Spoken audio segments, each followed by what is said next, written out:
Baik, kita sudah sampai di segmen terakhir pembahasan mengenai asmara Enggi. Bang Kohar, kalau boleh kita rangkum sedikit tiga penelpon tadi di segmen sebelumnya mengatakan ini kurang lebih sama, bahwa tolong dipisahkan antara tugas dengan kepentingan pribadi supaya tidak bias, tidak bercampur aduk keduanya. Ya. Ada istilah noblesse oblige bahwa di dalam jabatan seseorang itu melekat di dalamnya tanggung jawab. Nah, tadi saya ingin juga menyinggung soal bahwa kasus asmara ini soal yang tidak penting. Tadi Pak Firman yang mengatakan tidak penting. Tidak. Oke, itu mungkin tidak terlalu penting karena itu disebut ranah pribadi, karena memang hak setiap orang untuk disukai dan menyukai. Tetapi yang menjadi soal adalah status mereka berdua ini. Yang satu sebagai pengemudi, yang satu sebagai orang yang disiplin. Dan ini adalah perkara yang terkait dengan negara, uang publik, ruang publik juga. Nah, ketika ini terkait dengan ruang publik, ya menjadi soal dan harus dipersoalkan.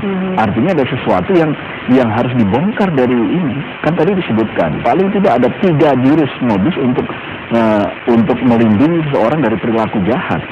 Bisa dengan uang, kekuasaan, dan yang tadi laki-laki atau perempuan. Kalau dia perempuan ya laki-laki, kalau laki-laki perempuan, lawan jenis lah. Intinya seperti itu. Nah, 3 modus ini tidak digunakan karena itu asmara Enggi ini, meskipun asmaranya sendiri adalah problem pribadi, persoalan pribadi, hak mereka, tetapi status yang melekat pada 2 orang ini yang menyebabkan hal itu harus dibongkar habis. Nah, ini yang contoh sudah banyak lah. Bill Clinton dengan Monica Lewinsky, atau John F. Kennedy dengan Marilyn Monroe, atau yang terakhir Silvio Berlusconi dengan El Mahruh. Nah, itu semua adalah urusan-urusan yang disebut sebagai domain pribadi, domain privat.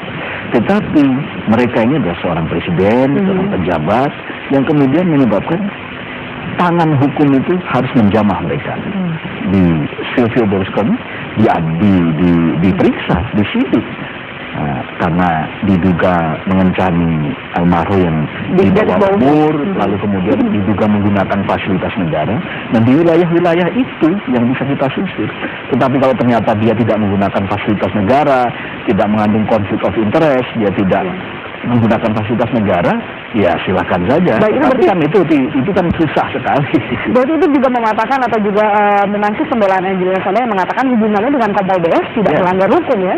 Hubungannya memang tidak melanggar, tapi status yang melekat sebagai saksi dan satu lagi ada penyidik itu yang kemudian konflik of interest. Dan saksi ini bukan saksi biasa, dia adalah seorang pejabat, dia anggota Dewan Perwakilan Rakyat, dan yang satu ini juga pejabat, dia penyidik KPK yang berasal dari institusi kepolisian. Artinya bertemunya 2 status ini yang sedang disoal oleh publik, bukan pada kisah asmaranya yang kemudian juga menggundui kasus ini. Sepertinya juga klarifikasi ya bagaimana dari KPK sendiri. KPK harus menjawab ini secara tuntas biar publik tidak bingung, tidak kemudian menafsirkan hal yang lebih macam-macam. Oke, baik, terima kasih banyak Bu Abdul Kohar atas pembahasan ini, dan juga pemirsa terima kasih banyak atas atensi Anda. Kita tutup bedah editorial Media Indonesia sampai di sini. Saya Afni Malik dan juga Bung Abdul Kohar undur diri. Have a nice day. Sampai jumpa.